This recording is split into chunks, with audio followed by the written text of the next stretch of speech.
What does a record-breaking contract and a winless season have in common? They can both be part of the same coaching disaster. Over the next 15 minutes, we're breaking down hire after hire that crashed and burned, even when things started sounding too good to be true. Ellis Johnson, Southern Miss. Imagine inheriting a 12-2 team that just won a conference title, and 12 months later you've gone 0-12. That was Ellis Johnson's single disastrous year at Southern Miss. The Golden Eagles had been soaring after 2011, and Johnson was brought in to keep the momentum alive. Instead, the program nosedived so hard that the school literally had to sell a home game to Nebraska just to afford his $2.1 million buyout. On paper, Johnson seemed like the right man. He had a resume full of SEC credentials, defensive coordinator at South Carolina, Alabama, and Clemson, and even some past ties to Southern Miss from the late 80s. He wasn't just a safe choice, he was a respected defensive strategist, the kind of hire that's supposed to steady a program. But once the game started, it became clear he wasn't the fit. The 2012 season became the worst in school history. Southern Miss finished 0-12, 0-8 in Conference USA, and got beaten down by teams they were expected to handle. Both offense and defense collapsed, ranking among the nation's worst in scoring, yardage, and turnovers. Fans weren't just angry, they felt abandoned. One longtime supporter, Landon Howell, summed it up. Ellis and his staff failed to coach and lead the players in a manner that resonated with them. "I'm not a motivator," was a phrase he often used. That admission stung, especially compared to Larry Fedora's fire-up-the-troops style that had just carried the program to 12 wins. Johnson was fired after only 12 games, leaving Southern Miss embarrassed, broke, and rebuilding from ground zero. In 1 year, the Golden Eagles fell from the summit to the cellar, a spectacular collapse that still stands as one of college football's quickest coaching disasters. Chad Morris, Arkansas. Arkansas gave Chad Morris $21 million and SEC dreams. What did they get? 2 seasons, 4 wins, 0 SEC victories, and a 45-19 home loss to Western Kentucky. He left behind a 19-game SEC losing streak, the longest in program history, and a fan base begging to forget. Chad Morris charged into Fayetteville in December 2017, brimming with optimism. His resume glittered. Firebrand defensive coordinator at Clemson, successful high school legend in Texas, and Arkansas hired him on a 6-year, $21 million deal, hoping to reignite the Razorbacks. Fans expected his smash-mouth spread offense to transform the program into an SEC contender. Instead, the program hit rock bottom. Year 1 ended with a disastrous 2-10 record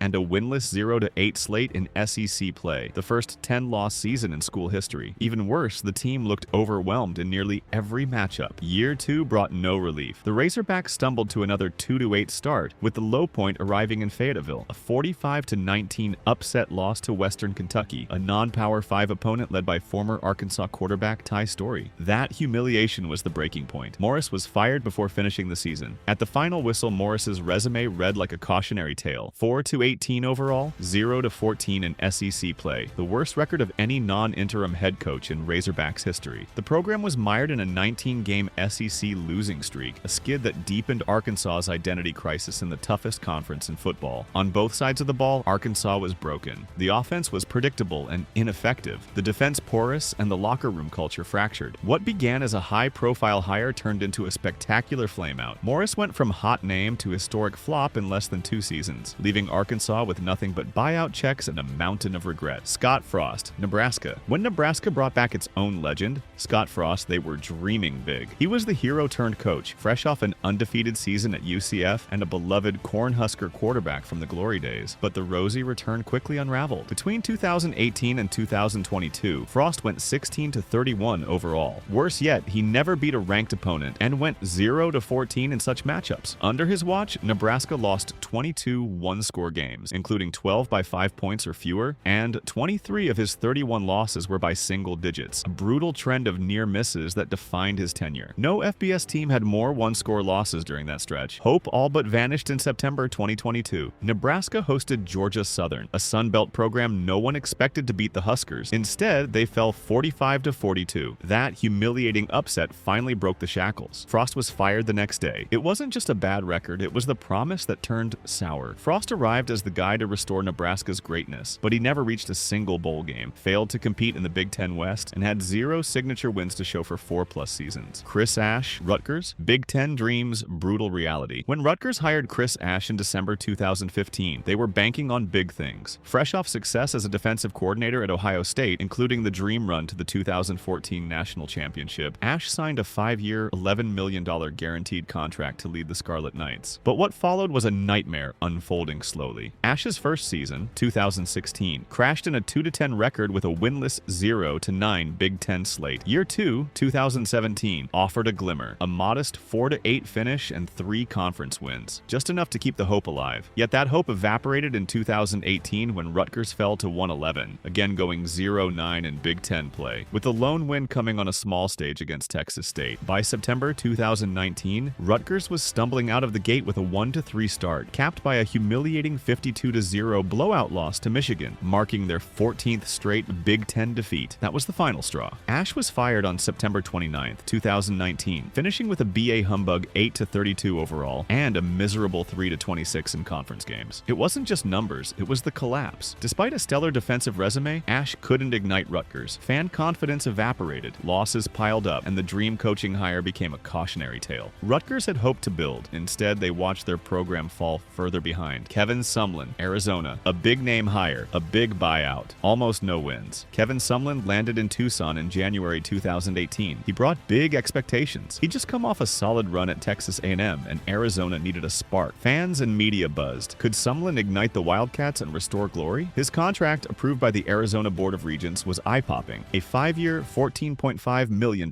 deal, with $2 million per year initially and built-in incentives for wins and bowl success. But what followed was more sizzle than flame. Year 1, 2018, was a mixed bag. Arizona went 5-7 overall, 4-5 in Pac-12, flirting with bowl eligibility but never reaching it. In 2019, things slid further with a 4-8 record, and again, no postseason. Then came 2020's pandemic-shortened season, a winless 0-5, including a humiliating 70-7 blowout by arch-rival Arizona State. That drubbing was the final nail. Sumlin was fired the very next day. The fallout wasn't just on the field. Arizona honored Sumlin's contract, handing him a $7.5 million buyout, even as the athletic department was forced to lay off 21 employees due to pandemic-era cuts. The optics stung. One department veteran remarked, 21 years in the office, and he walks out with a $7 million golden parachute. In 3 seasons, Sumlin left with a 9-20 record, 6-17 in Pac-12, no bowl appearances, and no meaningful wins. The kind that rally a fan base. Instead of setting a new tone, his tenure became a cautionary tale of hype, meeting harsh reality. Jeremy Pruitt, Tennessee. Pruitt's disaster wasn't just on the field, it was in the rulebook. A defensive mind applauded for his work at Alabama and Georgia, took over as Tennessee's head coach in 2018. By January 2021, the program was engulfed in scandal. An internal investigation revealed serious violations of NCAA rules, which led to Pruitt and 9 others being fired for cause, effectively canceling his $12.6 million buyout despite a 16-19 on-field record. Further fallout hit hard. The NCAA uncovered more than 200 violations during Pruitt's tenure, including 18 Level 1 infractions, mostly recruiting and improper benefits, worth around $60,000. Tennessee was slapped with over $8 million in fines, and Pruitt received a 6-year show cause order. That penalty effectively locks him out of college coaching unless any school that hires him accepts suspension terms. And then, in early 2025, Pruitt struck back, filing a $100 million lawsuit against the NCAA in Tennessee. He claims he was made the sacrificial lamb for violations that predated his arrival, and accuses both institutions of conspiring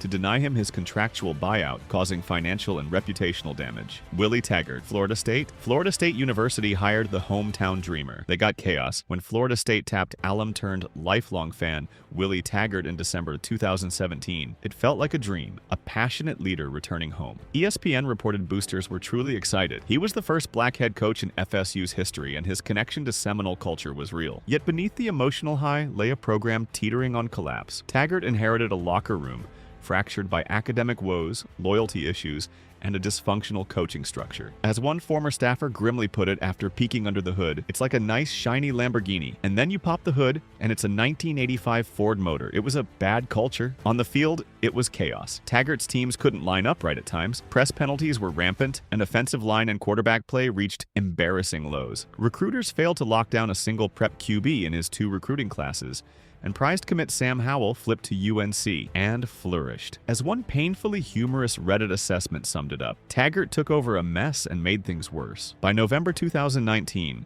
with a 4-5 record in the season and bowl hopes slipping, FSU pulled the trigger. Taggart was fired, ending a once promising tenure fast buried by missteps and missed opportunities. Nick Rolovich, Washington State. This one was more about politics than playbooks. Nick Rolovich, respected for his offensive savvy and leadership, took over at Washington State in early 2020. He was seen as a coach who could bring fresh energy and culture to the Cougars. Then came the pandemic and the state's strict vaccine mandate for public employees. In August 2021, Rolovich cited his Catholic faith, prayer, advice from clergy, and moral teachings, and requested a religious exemption from the mandate. A blind review panel initially approved it, but then WSU's top brass, in a move internally nicknamed the Rolo strategy, flipped their position, denying the exemption and firing him for cause. Rolovich called it a targeted blow, a violation of his beliefs, so he sued, claiming wrongful termination and religious discrimination. But in January 2025, a federal judge ruled in WSU's favor. The court found that Rolovich hadn't truly invoked religion earlier. Instead, he'd publicly expressed secular vaccine skepticism. More importantly, letting him stay unvaccinated during the pandemic posed undue hardship by increasing health risks and harming recruitment and fundraising.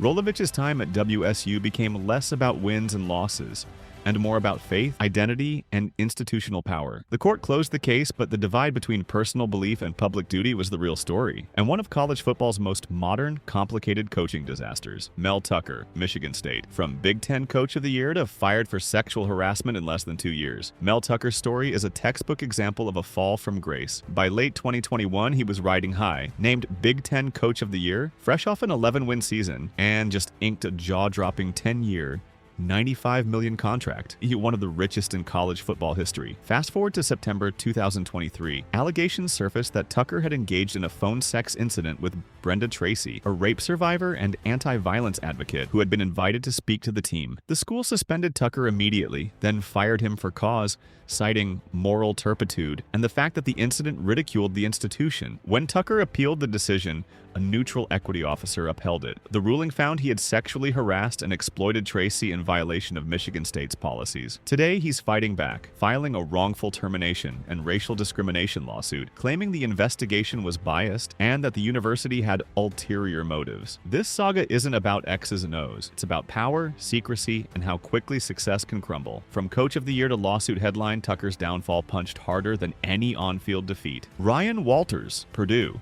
hyped as the next big thing, ended November 11th with a 66-0 rivalry loss to Indiana. Ryan Walters arrived at Purdue in December 2022 as a rising star, known for his defensive acumen and youth-led energy. Expectations were high, the cut young coach ready to revamp a program that had seen better days just years earlier. But things unraveled fast. In his first season, the Boilermakers struggled through growing pains. By 2024, they were in a freefall. The team ended at 111 overall, went winless in Big Ten play, something the program hadn't done since 2013, and suffered crushing blowouts, including a 66-0 loss to Indiana, the worst in school.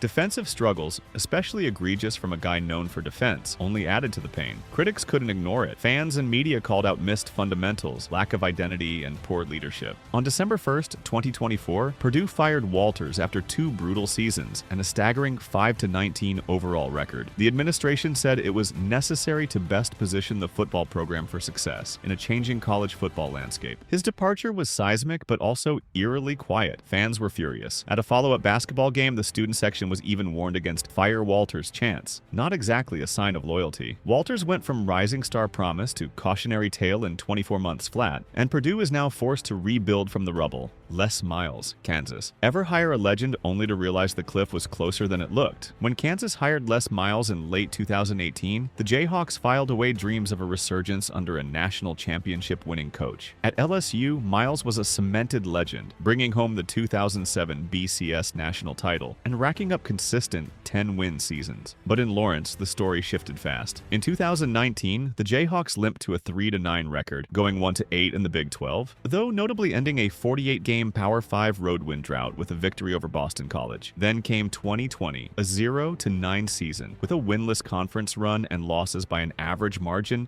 north of 20 points. It was only the third winless season in school history. Just 2 months into 2021, Miles was placed on administrative leave due to resurfaced allegations of inappropriate conduct from his time at LSU. He and KU parted ways shortly after, settling for about $2 million in buyout money. Fans and media exploded. One compliance expert deemed it one of the biggest hiring disasters in recent memory, and Kansas's athletic director Jeff Long was eventually fired over the fiasco. Les returned to college football with a swagger and a hat, but Kansas was where that swagger hit a cliff, and it's a cautionary tale about how quick legend can fall. Charlie Strong, Texas, the first black head coach at Texas, and 3 straight losing seasons. Charlie Strong came to Texas in 2014 with serious momentum. After transforming Louisville into a powerhouse with back-to-back 11-win seasons and the Sugar Bowl victory, he was named the first black head coach in Longhorns football history. Texas fans believed Strong might restore their powerhouse status, but 3 seasons in, things unraveled fast. Strong never produced a winning record, finishing 6-7, 5-7, and 5-7 from 2014 to 2016, marking 3 straight losing seasons, a first in Longhorn history. Defense collapsed repeatedly. Early 2016 saw Texas give up 99 points in 2 consecutive games against Cal and Oklahoma State. The final blow was his 2016 overtime loss to a struggling Kansas team that had won just 1 Big 12 game all season. A stunning turning point. Just 1 month later, Strong was fired, ending a 16-21 tenure with no bowl wins or lasting momentum. CBS Sports ranked his hiring as one of the top 25 worst head coaching hires of the century. A brutal indictment for a once celebrated.